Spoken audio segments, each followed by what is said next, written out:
how are we going to continue to progress your strength training? How are we going to keep making change and keep your progress going?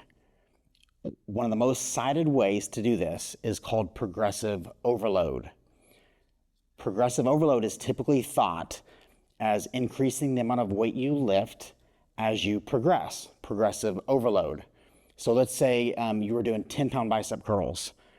How are you going to make change unless you go to 12 to 15-pound bicep curls as you get stronger? The only way you can make change is to add weight, right? Well, this is wrong. And the problem is that the term progressive overload doesn't actually mean increasing the load. This is one way you can do it, but progressive overload means overloading the system. It's overloading the musculature system that makes change. Understanding this is a big deal because this means that increasing the amount of reps, increasing the amount of time under tension, increasing the amount of sets and the volume are all ways to overload your system and continue to create adaptation of your muscles and make change. It's not the weight. The term progressive overload does not mean increasing the amount of weight you lift. This is a fundamental, important concept to understand because all the time in my comment sections, I'll get people saying, well, the amount of weight you lift does matter because what about progressive overload? Well, progressive overload isn't about the load. That's the problem. So understanding the broader context that progressive overload goes way beyond weight is a really big deal. So how do I think it's that you can really think about this for it to make sense? One of the best ways to think about this is think of overload as being the amount of force that your muscles produce and the amount of tension that your muscles produce.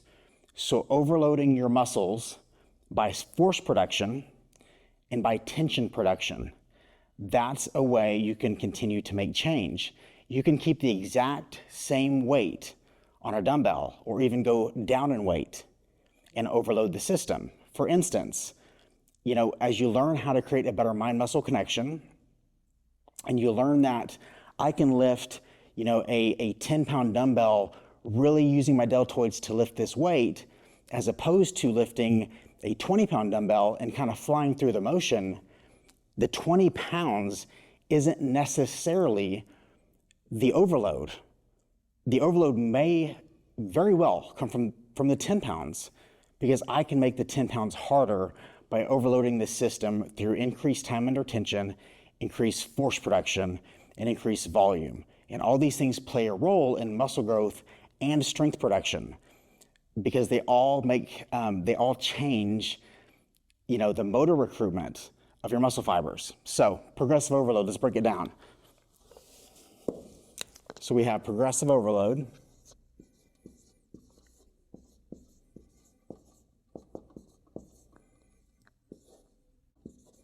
Okay, progressive overload right here. Now, not amount of weight.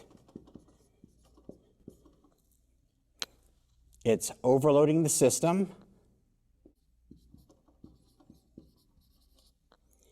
through force production,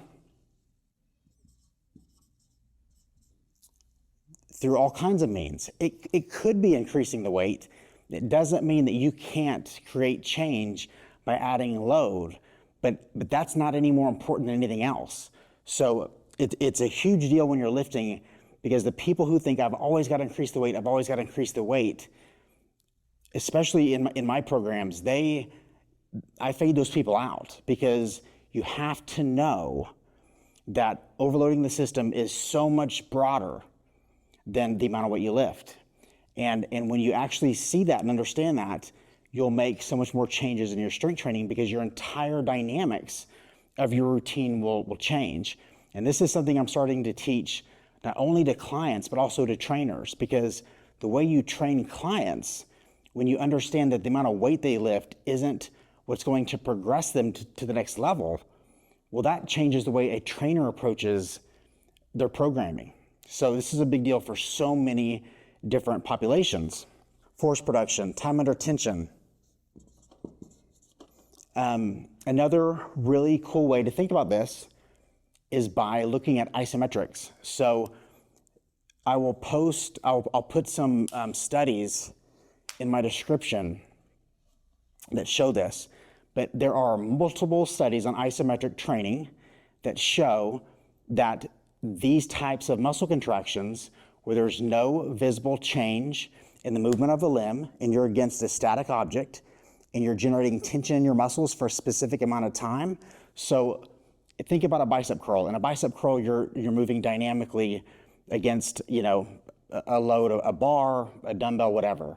In an isometric, there's no visible change in the movement of a limb, and you resist against a force in a fixed position, generating tension from your muscles for a certain amount of time. Well, studies done on these types of contractions show increases in strength, increases in muscle hypertrophy, which is also muscle growth and size changes.